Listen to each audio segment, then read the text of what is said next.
আচ্ছা বলছি সুটকেস নিয়ে চলে গেছে উনি? না না, রোজ যে ব্যাগটা নিয়ে যায় সেটা নিয়েই গেছে। এই মেজদা শোন না, তুই একবার বৌদিকে প্লিজ ফোন কর না রে, আমার খুব টেনশন হচ্ছে। না না, আমার কাছে ওর ওর নাম্বার নেই। কেন তোর কাছে নেই? মানে তোর কাছে বৌদির নাম্বার নেই? আমার কাছেও তো নেই, এবার কি হবে? তুই তুই তুই একটা কাজ কর, তুই তুই বাবাকে গিয়ে জিজ্ঞেস কর, বাবার কাছে নিশ্চয়ই নাম্বার থাকে। মানে আমি তো কাউকে ফোন করতে পারবো না, কারণ আমি আসলে সবাই আমার উপর রেগে আছে, তো সেই জন্যে বাবার কাছে নিশ্চয়ই থাকবে। তুই তুই দেরি করিস না, তুই যা বাবার কাছে যা, গিয়ে বল নাম্বারটা চা, ফোন কর। হ্যাঁ, ফোন করে জান কোথায় আছে, তারপরে আমাকে জানা। হ্যাঁ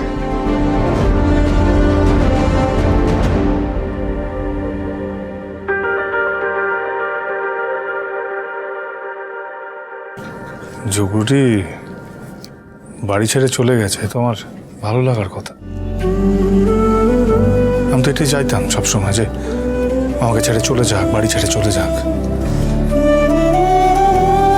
তাহলে তাহলে এখন আমার এত খারাপ লাগছে কেন?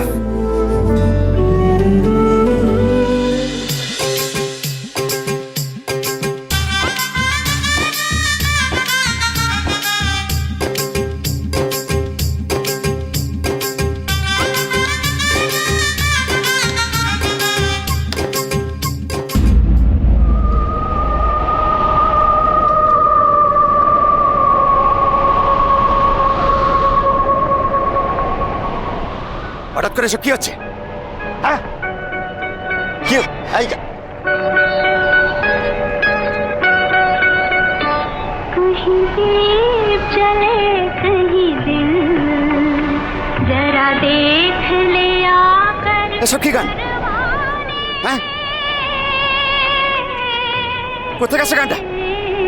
तेरी कौन सी है मंजिल कहीं दीप जले कहीं दिल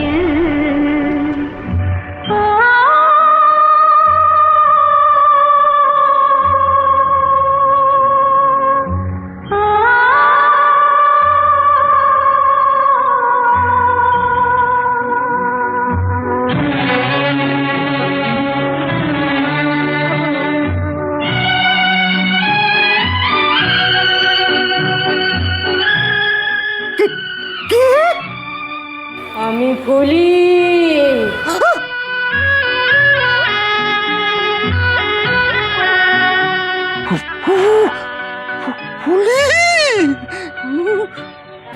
হ্যাঁ, তোমার প্রথম স্ত্রী। তুমি আমায় বাধ্য করেছিলে আত্মহত্যা করার জন্য, নস্কর ব্যানার্জি। তুমি তো মরে গেছিলে বউ, মরে গেছিলে।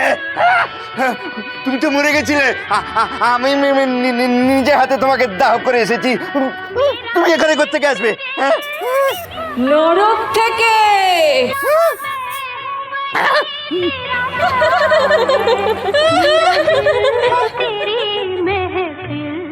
হ্যাঁ, তোমাকেও আমার সাথে নিয়ে যাব বলে আমি এসেছি, সুৎখোর নস্কর।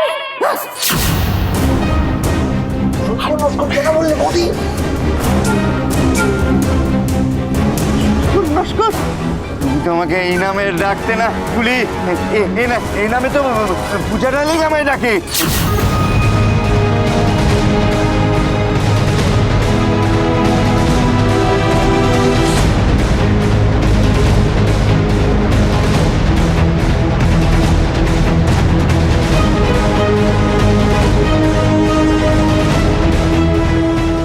নরক থেকে এসেছো তুমি?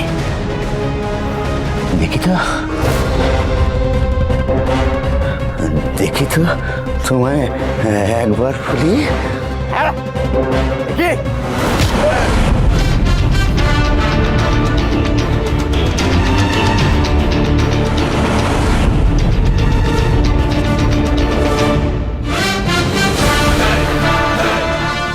ভাই বৌদি একেবারে টাইমলি ডান্ডা মেরে ঠান্ডা করে দিয়েছি। হ্যাঁ ভালো করে দিয়েছি। বাবা এবার আমার শাড়ি ধরে টানাটানি করছিল বরযাত্রা।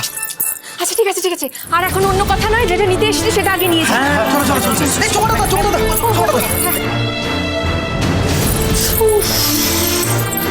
কি হলো বৌদি? কিছু না।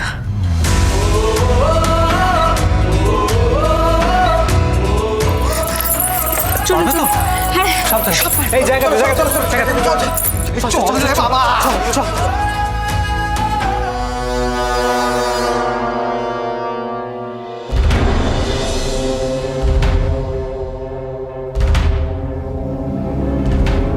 দাঁড়াও। কোথায় গিয়েছিলে? এত রাত করে কোথা থেকে ফিরছো? হ্যাঁ, ওই ফুটপাতের দোকানে তো? তোমাকে বারণ করেছিলাম না ডালার দোকানে তুমি যাবে না, আর গেলে এ বাড়িতে তোমার স্থান হবে না। কানে যায়নি, যায়নি যখন তখন যেখানে গিয়েছিলে সেখানে ফেরত যাও। যাও। আমি আমাদের দোকানে যাইনি মা। ও তাই? বেশ তো, তবে বাড়ির বউয়ের কি এটা বাড়ি ফেরার সময়? না না, মানে একটু দেরি হয়ে গেল আমার। একটু একটু দেরি না, একটু না, অনেক রাত হয়ে গেছে। এত রাত অবধি তোমার বাইরে থাকা উচিত নয়। ক্ষমা চাও, ক্ষমা চাও, আমার পায়ে ধরে ক্ষমা চাও।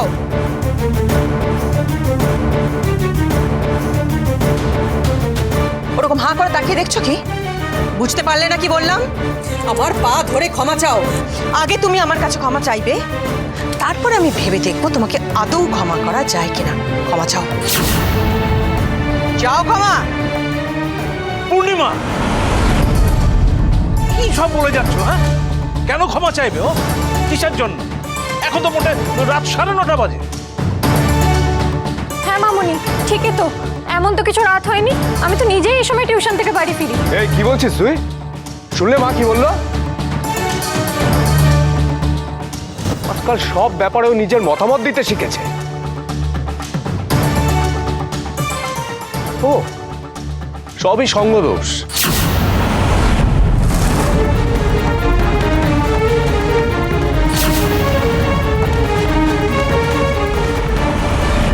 শোন, নিজের কাজ আর মুখকে লাগাম দে, নইলে কিন্তু তার ফল ভালো হবে না।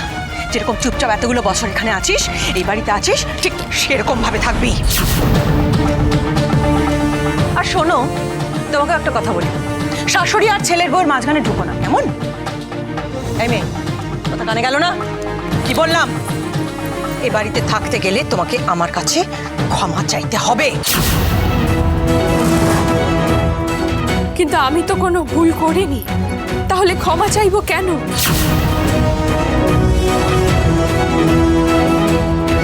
ও চাইবে না না ক্ষমা?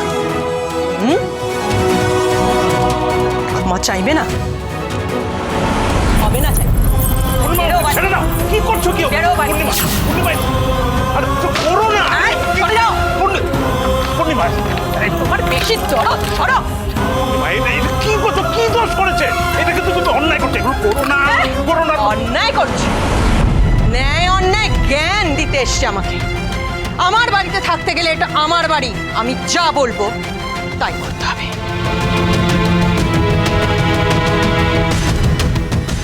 চাবিটা দাও না।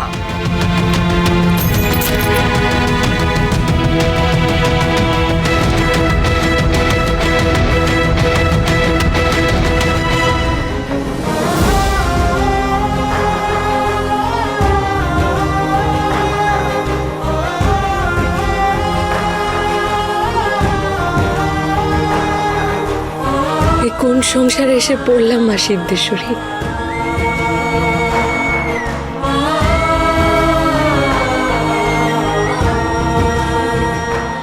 ও মামুনি, মামুনি প্লিজ চাবিটা দাও না। দেবো না। বৌদি ভাবে একা দাঁড়িয়ে আছে, প্লিজ চাবিটা দাও না। বললাম তো দেবো না। মামুনি, পূর্ণিমা, আচ্ছা তোমার কি মন বলে কিচ্ছু নেই? না গো, নেই। বৌদির হাত দুটো পুড়ে গেছে, মামুনি প্লিজ চাবিটা দাও না। সেদিন যখন সোমনাথকে বাইরে বের করে দিয়ে মহারাজ গেটে তালা দিয়ে দিয়েছিল, তখন কেমন লেগেছিল সবার?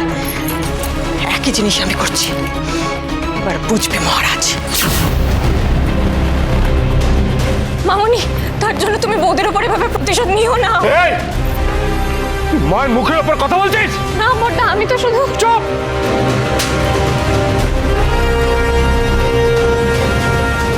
কদিন ধরে খুব বার বেড়েছিস তুই মিলি।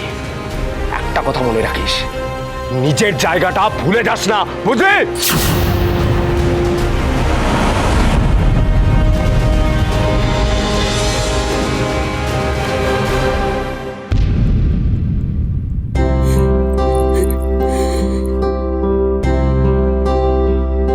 আরে পূজারিনী এভাবে বাইরে বসে আছে কেন?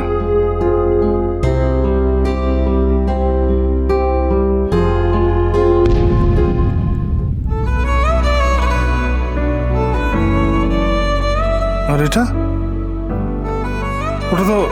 ওটা তো আমার ট্রফির ব্যাগটা।